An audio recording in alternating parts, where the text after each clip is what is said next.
Hey, mythology lovers. Good to see you again.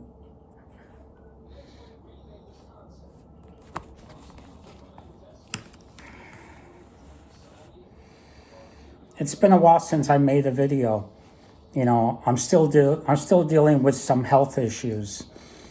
You know, so far the cancer hasn't come back, but because of the treatment, I'm still dealing with some issues, mainly walking around. You know,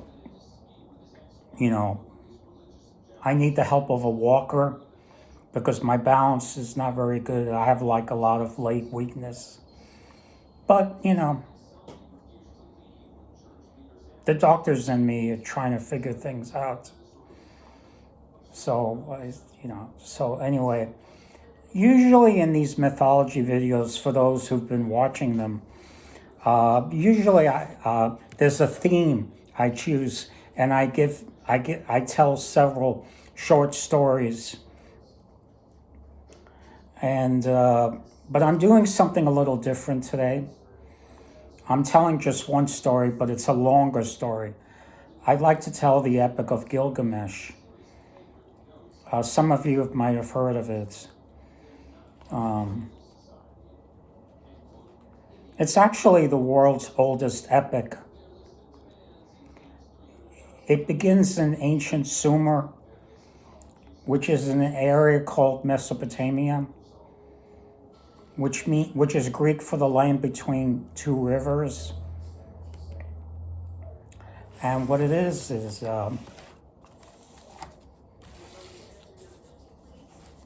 Mesopotamia actually today corresponds to pretty much to modern day Iraq. Starting, over 4,000 years ago, the earliest civilization was a civilization called Sumer. And what the Sumerians did was they developed, they had their own language, and they developed one of the earliest writing systems called cuneiform. And what they did was they established a bunch of little cities, or perhaps you can call them city-states, sort of like Greece.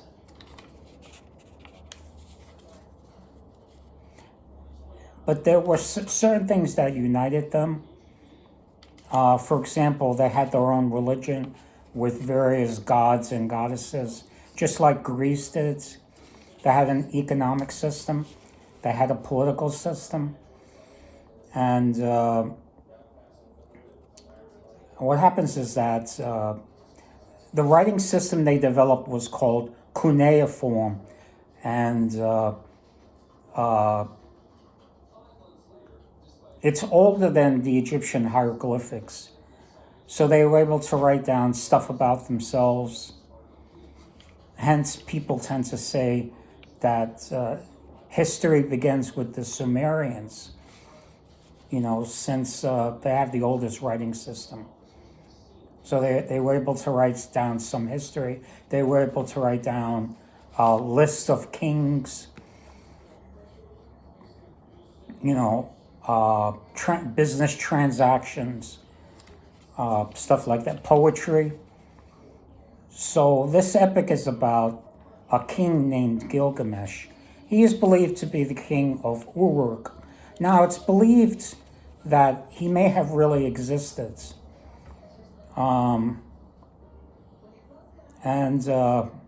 He ruled a city called Uruk. And now the Sumerians had a system of gods and goddesses,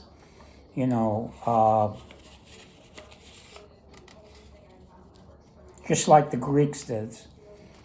What happens is that after the Sumerians, other people started moving into Mesopotamia, And they spoke a different language. They spoke Akkadian, but they also used the same writing.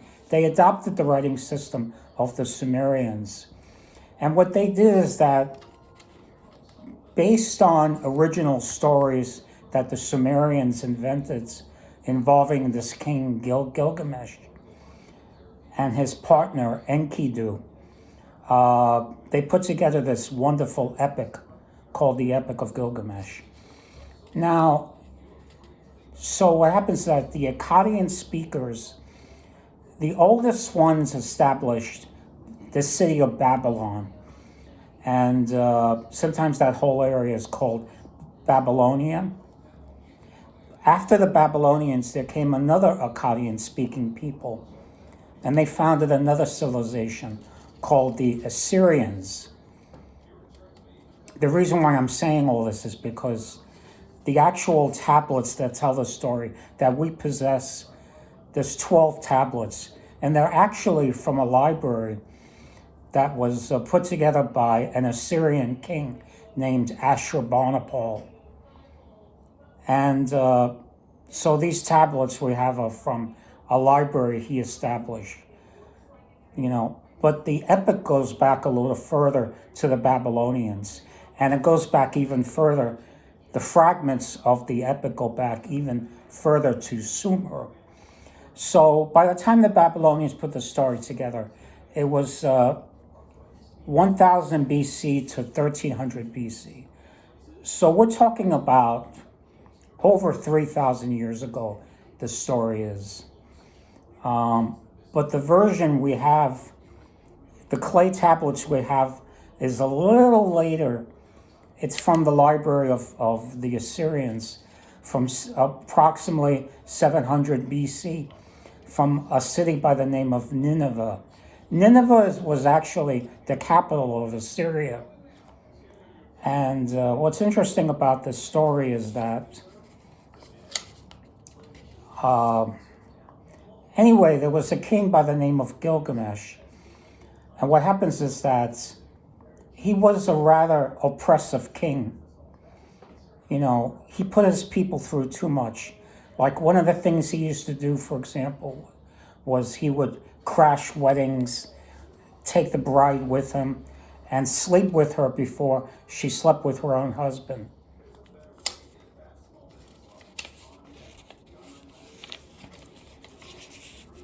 I don't know why he did that. Maybe it was a form of regal dominance.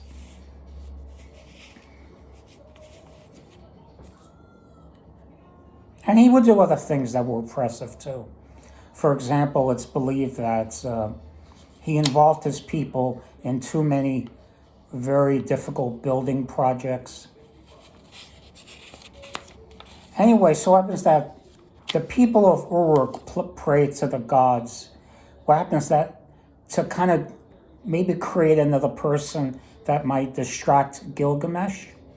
So what happens that the gods created another man by the name of Enkidu, and Enkidu had to be really strong and a strong fighter. This way, Gilgamesh will have like a kind of like a playmate in a way, and so it happens that Enkidu was created as kind of a distraction for Gilgamesh.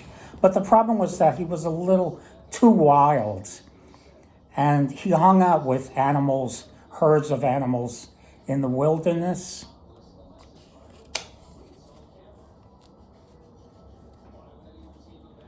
So what they did was, in ancient Sumer, the temples had what are called temple prostitutes.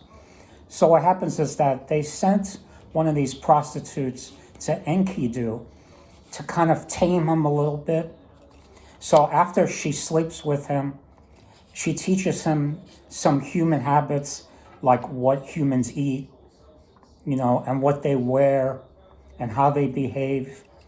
So she was a bit of a civilizing force, but he was still kind of wild. And what happens is that they send him to meet Gilgamesh, and the two of them have a duel. And And the two of them like each other right away, even though Gilgamesh was a little stronger. Gilgamesh really liked Enkidu, and they swore a lifetime friendship, kind of like a brotherhood. So the two of them became brothers in a way. And what happens is that Gilgamesh had this idea of going to Lebanon, taking a trip to Lebanon. Now, Lebanon had these forests called the Cedar Forest, which had these really nice trees. But it was guarded by kind of like a monstrous being.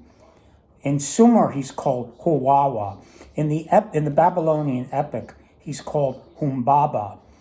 And he's sometimes described as having the face of twisted intestines. And I don't have too many, I'm not at home, I'm living at my family's house. This is where I did my last video too. So what happened? Otherwise, I have books that have some illustrations of Humbaba. And yeah, his face does look like twisted intestines. And what happens is that, so they travel. The reason why Gilgamesh wants to do this is for more renown and heroism, plus they can cut down the cedar trees, and they'll have a bunch of nice wood that they can build stuff with. So they managed to go to the Cedar Forest in Lebanon, and they come across Humbaba, who comes screaming out of the woods. And Gilgamesh ties them up, and Humbaba begs for his life, and Gilgamesh hesitates, and Enkidu says, "Come on, cut his head off." So he cuts his head off, and they cut down a bunch of trees, and bring it back to Uruk in Mesopotamia. Now, one of the goddesses in heaven sees how strong Gilgamesh is. Her name is Ishtar, and she falls in love with Gilgamesh, and she wants to sleep with him. And he tells her no. The reason why he tells her no is because Ishtar has a habit of, every time she takes on a lover, there's always something bad that happens to him. He winds up with the short end of the stick. And so he refuses her. You don't lightly refuse Ishtar. She's going to come after you. So she begs her father, whose name is Enlil, who's the head of the gods, to send down an animal called the Bull of Heaven to kill Gilgamesh and Enkidu. But the two of them fight the Bull of Heaven, and they kill it. And what happens is that after they kill it, Ishtar comes down from heaven and jumps to the top of a building and starts going into this screaming fit, damning Gilgamesh. And Enkidu takes offense at this. So what he does is that he pulls off one of the haunches of the Bull of Heaven and throws it in her face. And she gets really mad. And she goes off again. And she complains to the other gods. And the other gods decides, okay, these two mortals, they're getting too strong. They're getting to be too much hot shots. First they go ahead and they kill the guardian of the Cedar Forest, Humbaba. Then they go ahead and they kill the Bull of Heaven. Apparently this Bull of Heaven is some sort of sacred animal. So, they thought that they're getting too big for their britches. So they decide they have to kill off one of them. So they decide to put a sickness on Enkidu. And Enkidu grows sick and dies. And Gilgamesh tries everything to save his life, but he can't. And when he dies, Gilgamesh is so distraught that he doesn't put away the body. I don't know what they did in ancient Mesopotamia, if they buried them or they cremated them or whatever. But he refuses to get rid of the body, and he keeps it with him until it starts showing signs of decay. And then Gilgamesh goes off into the wilderness and mourns for Enkidu.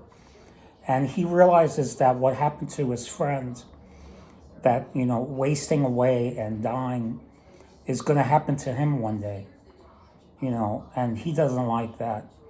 So he remembers a story that there's a living couple that's still alive that may hold the secret of immortality.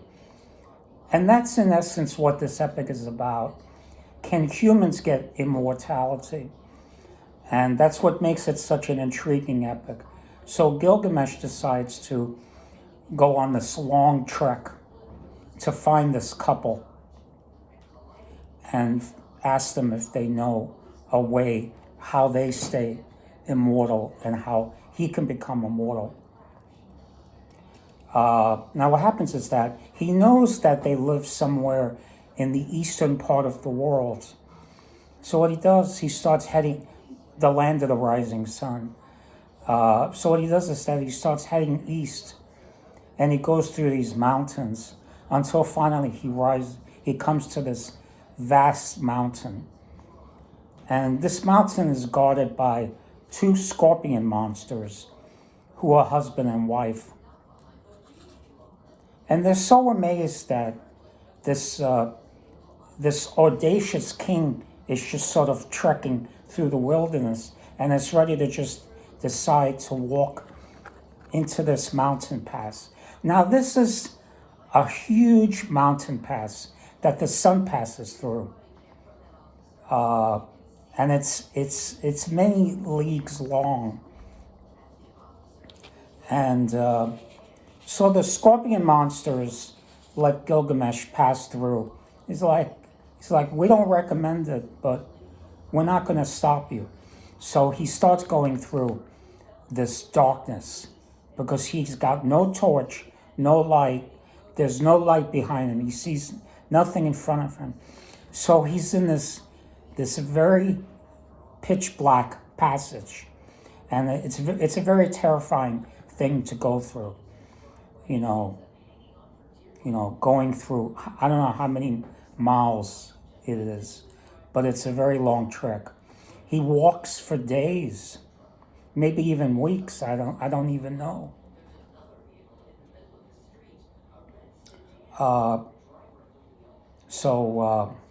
Anyway, well, eventually he walks far enough that he starts feeling some cool wind in front of him.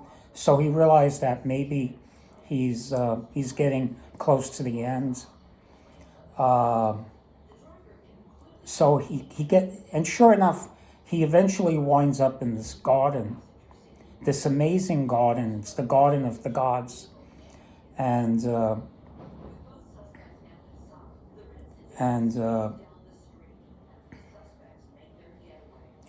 happens is that there's trees that have, instead of leaves, they grow gems.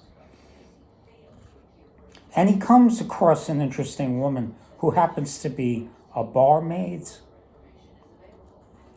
And she's terrified when she sees him, because even though Gilgamesh has the bearing of a king, he's been through a lot. He's gone through a long period of mourning, and he just went through this long voyage through this freakishly long tunnel in a mountain. So he's rather disheveled, and rather dirty looking.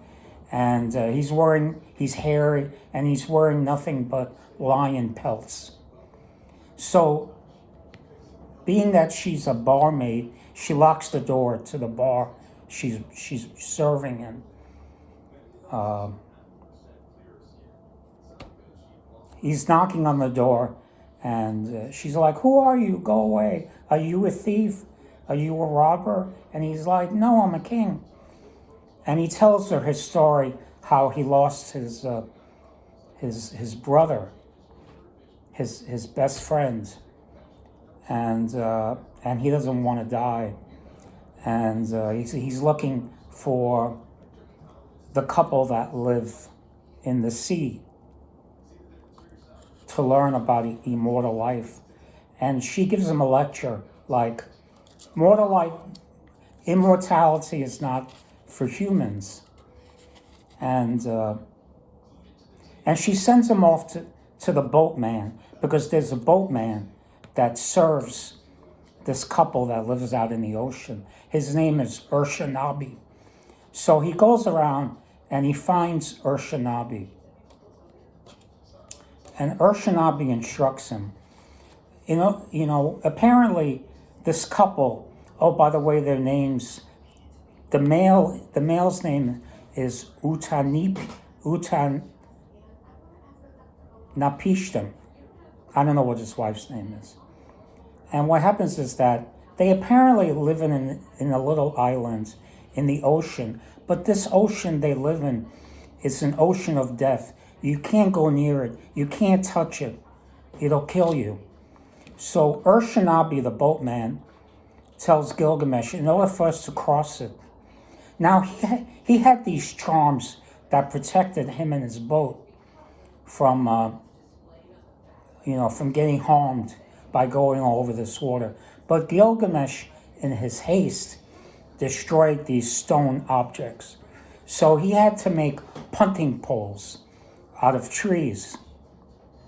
And he had to make a lot of them, and he had to cover it with tar, to help protect them from disintegrating. But he was so strong, they wound up breaking anyway. That's how come he had to make. So every time he used one, they got destroyed. So he wound up making, I think, 120. So with these punting poles, he was able to make it from the shore to the island where Utnapishtim and his wife lived. So after a lot of punting, he makes it there. And he has a talk with Utnapishtim. And sometimes he goes by the name of Utnapishtim. Anyway, I know it's already not exactly rolls off the tongue. Actually, his name has a meaning. It's called the faraway. And what happens is that Gilgamesh, he sees Gilgamesh coming. And he says, oh, what can I do for you?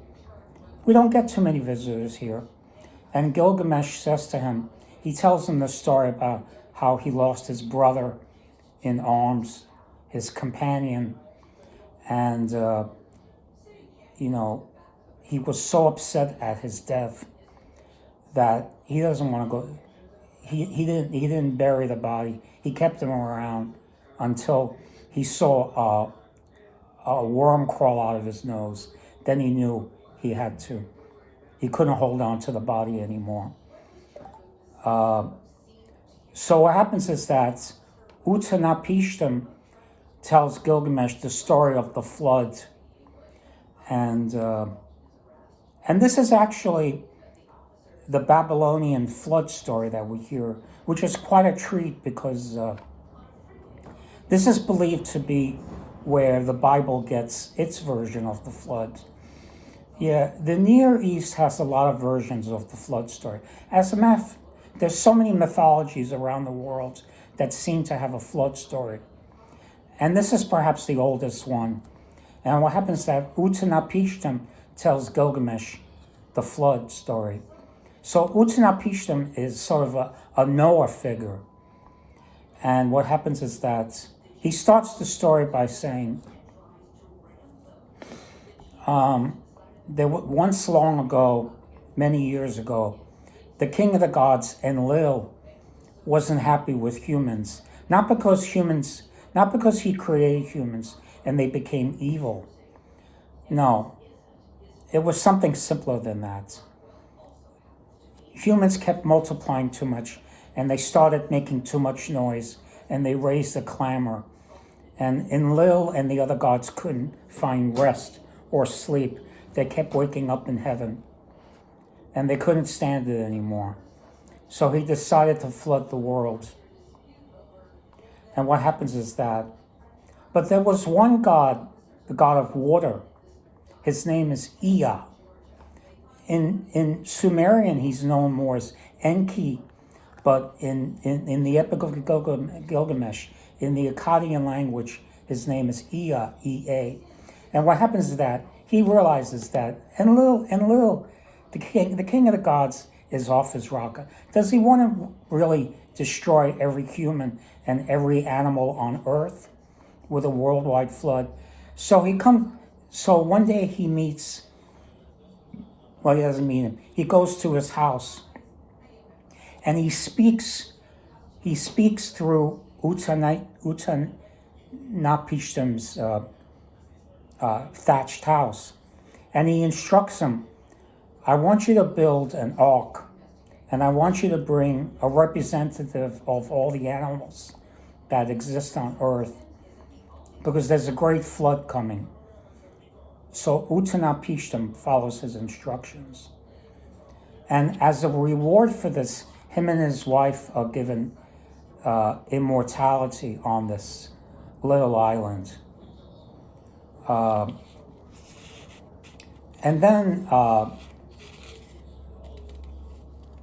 And Gilgamesh hears this whole story, and then he tells Gilgamesh, he wants him to stay awake before he talks to him anymore about this.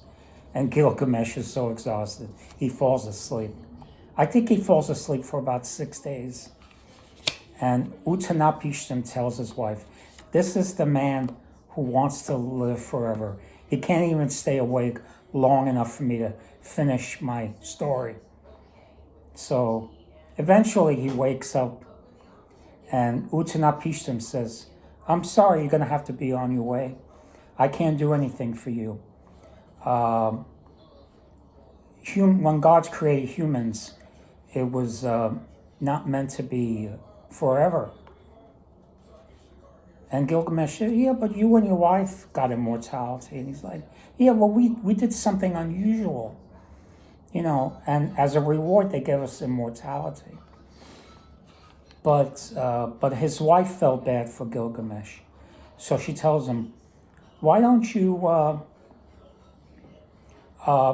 give him like a consolation prize? Oh, I'm going to backtrack a minute. There's something else I forgot. When the gods made Utnapishtim and his wife immortal, at first they sacrificed to the gods, and the gods came to the sacrifice. Enlil came too, but he was very angry. But then his daughter Ishtar and the god of water, Ea, yelled at him and said, don't you think you overreacted to wanting to flood the world and kill every living thing just because you couldn't sleep? And Lil realizes that he was a little rash. And just to backtrack a little bit and show that he was happy that this couple saved all the animals, as well as themselves, so that they can repopulate the earth. That's why he decided to give them immortality. But what happens is that Utnapishtim tells Gilgamesh, I can't give you immortality, but there is something I can give you. In the bottom of the ocean, there's a plant that grows. Perhaps not the ocean that surrounds the island, because that's the ocean of death. I never got that straight. This must be another area. So Gilgamesh ties stone. So Urshanabi, the boatman, takes him to this part of the ocean, and Gilgamesh ties stones on to his feet, and he plunges down to the bottom of the ocean, and he finds this plant. And this plant, it has the amazing ability. It doesn't give you immortality, but it rejuvenates you. It makes you young again. So at least you could add some years to your life. So Gilgamesh finds this plant. He cuts it loose from where it was growing, and he cuts off the stones to his feet. He goes back to the boatman, Urshanabi.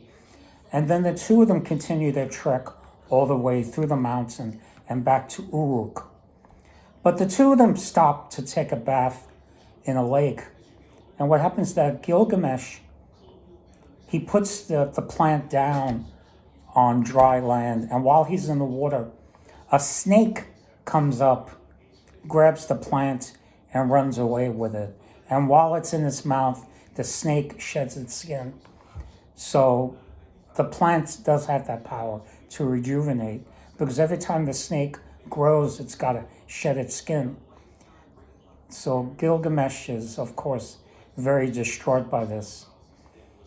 He goes, "Oh, I lost the secret of youth to the kingdom of the snakes,"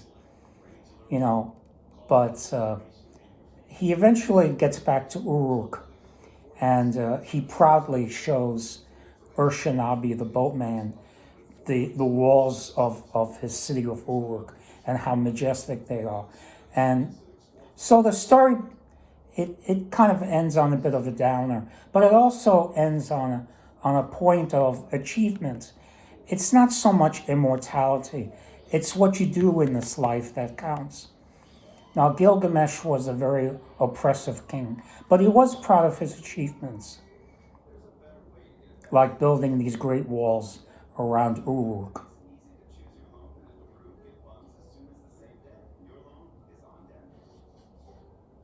Oh, let me see if I can find it.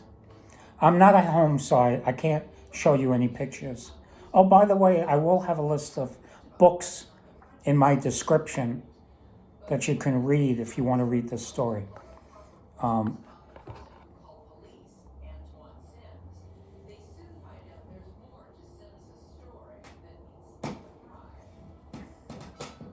Here's one little interesting image of Gilgamesh.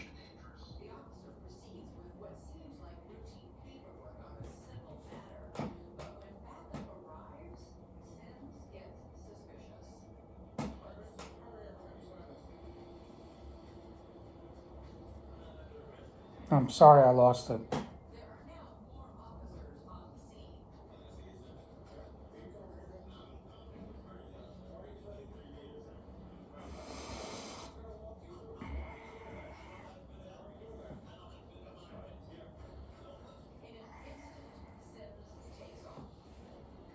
It's funny, this image is him holding onto a lion. He tends to be depicted holding onto a lion. That's a common depiction of Gilgamesh. This looks like it's a painting. This is a stone image. I don't know if you can see it that well.